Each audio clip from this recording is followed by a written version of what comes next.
What's up, YouTube? Wait for some people to roll in here. Get Instagram going.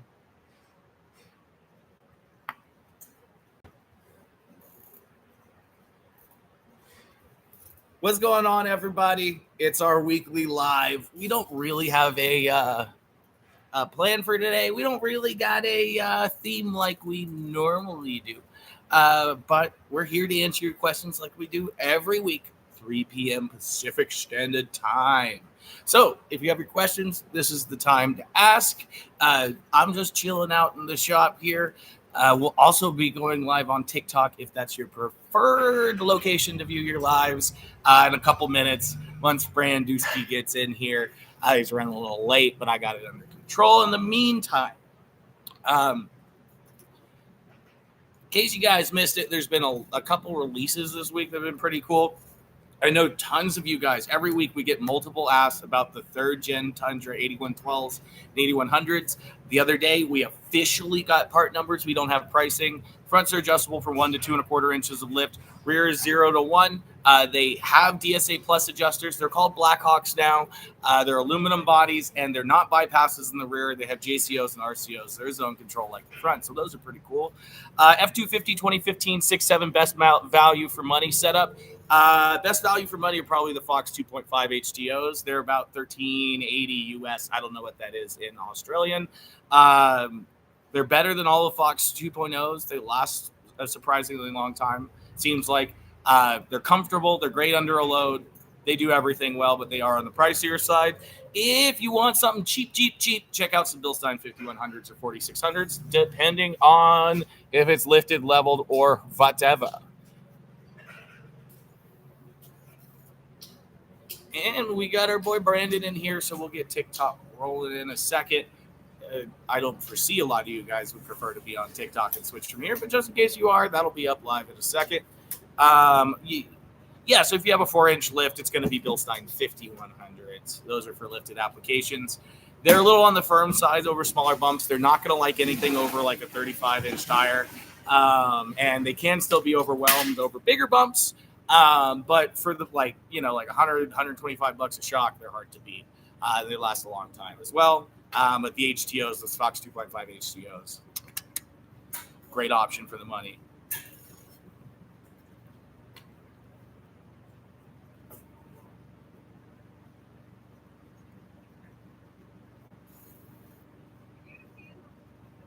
Raul S5 looking for something for my M201. As in like a military vehicle. I don't really probably have the answers for that, but unless you meant like model year 20 something.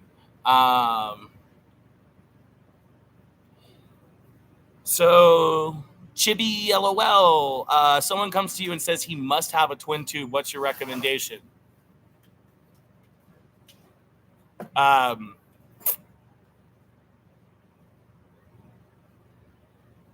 Nothing good. I don't really have a lot of good twin tube options unless you want to get tricky with it. Then I'm going to say a Fox King or a Fox ADS or Radflow internal bypass shock, which is technically a twin tube, but there's very little condition for a twin tube. The only conditions that are really great for twin tubes are like sometimes it's a good way to get multi-way adjustment on a street car that isn't heavy and it's like a track car.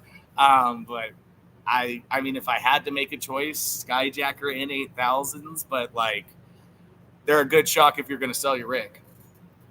All right, looking for front and rears for my 2021 Chevy Silverado. Would recommend. So guys, for these specific vehicle recommendations, we're going to have you guys reach out to the team directly on shocksurplus.com. We need a lot of information to be able to provide an accurate recommendation. Like, I don't know if that's a 1500, 2500, or 3500. I don't know if it's two-wheel drive or four-wheel drive.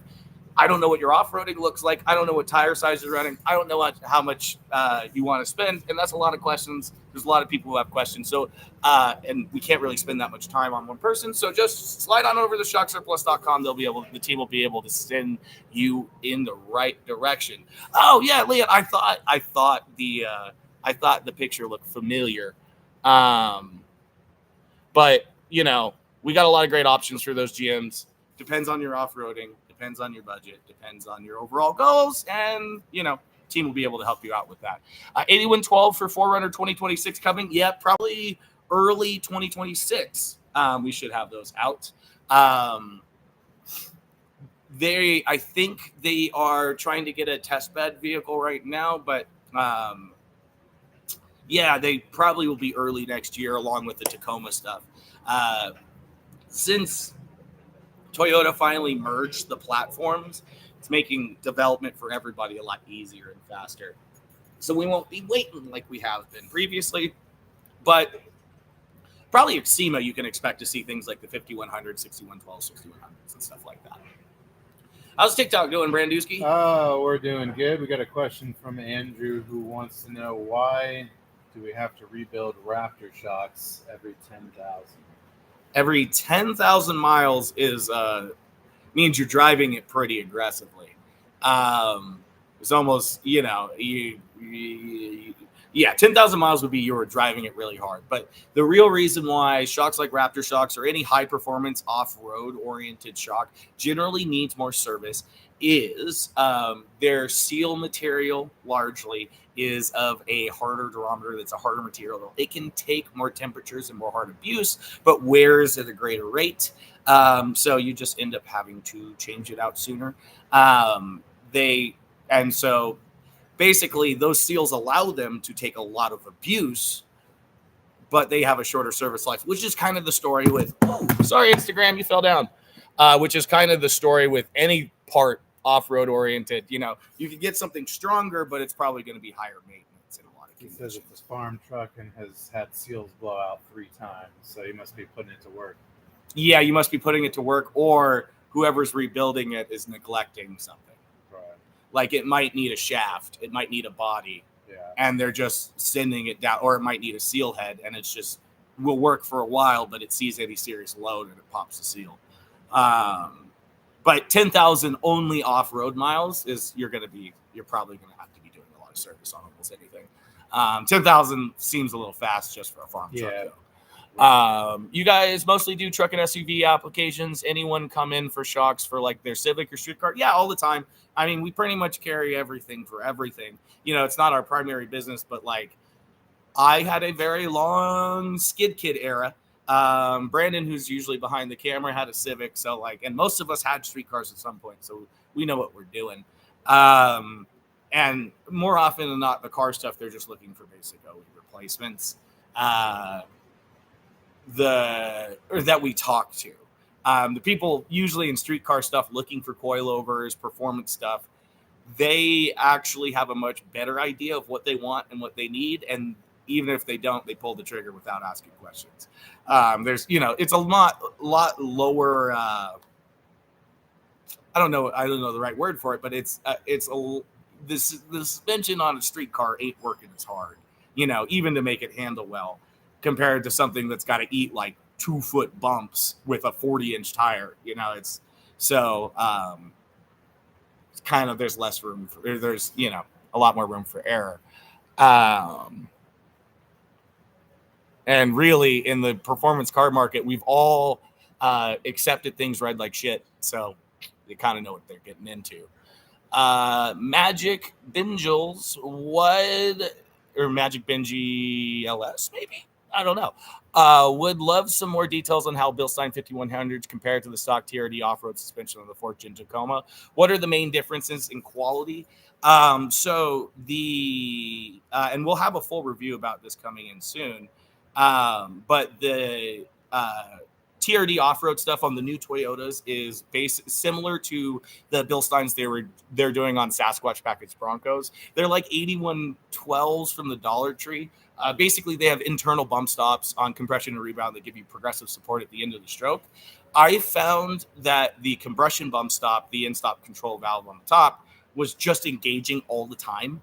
And combined with the shaft-mounted bump stop was like getting punched in the stomach. They're really smooth over smaller bumps, but if you hit anything hard, it was like, I actually got bruises from the seatbelt. So although the 5100, it doesn't have those. They're just a regular 2-inch body monotube. because they're not going into that bottom out zone of that ESCV all the time, they're not sitting right on top of it, and they don't have all that extra stiffness because of it. It feels a lot better. The best way I could explain it was I could not get the front or the rear end of that truck to bottom out.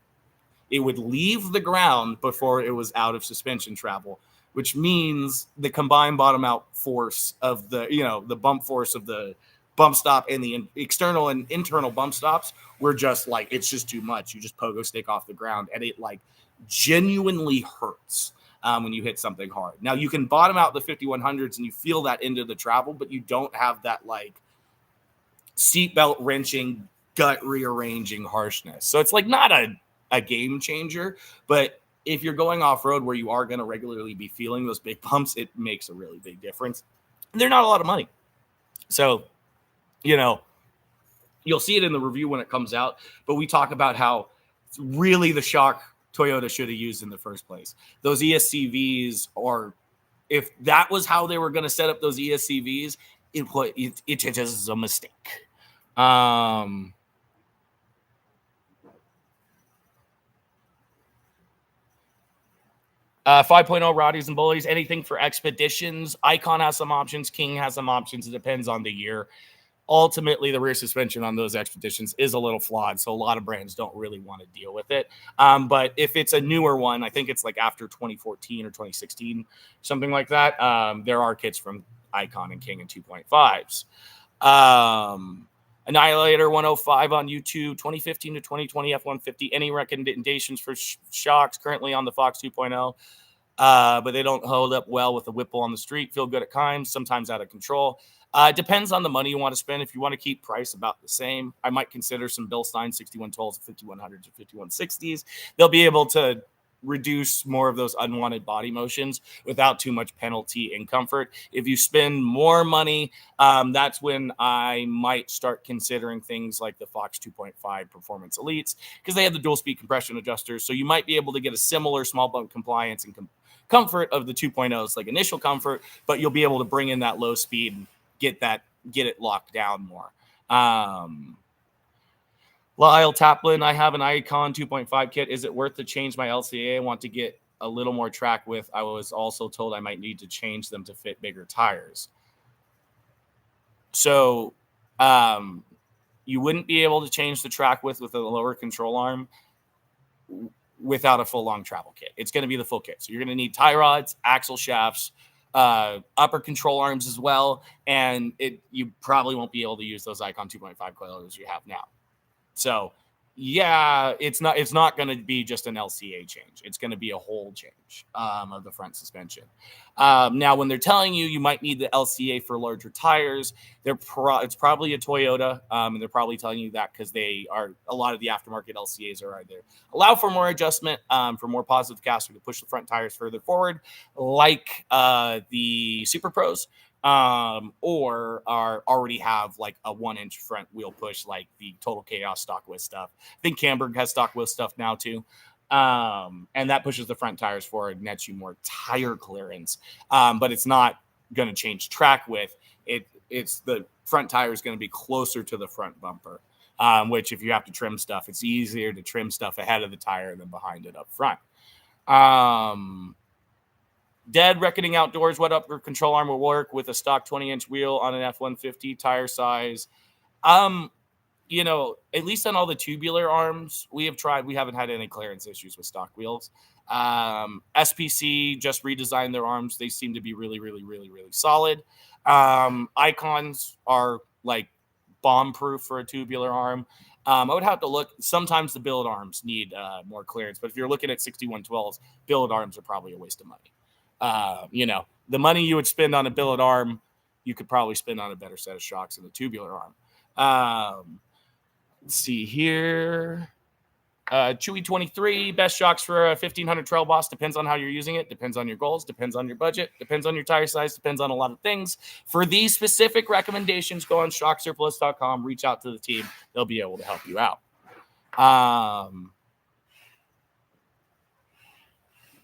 Yeah, and Annihilator 105. The Ibach 2.5s are going to be a good option. We are working with Ibach to dial in the tuning a little bit better now.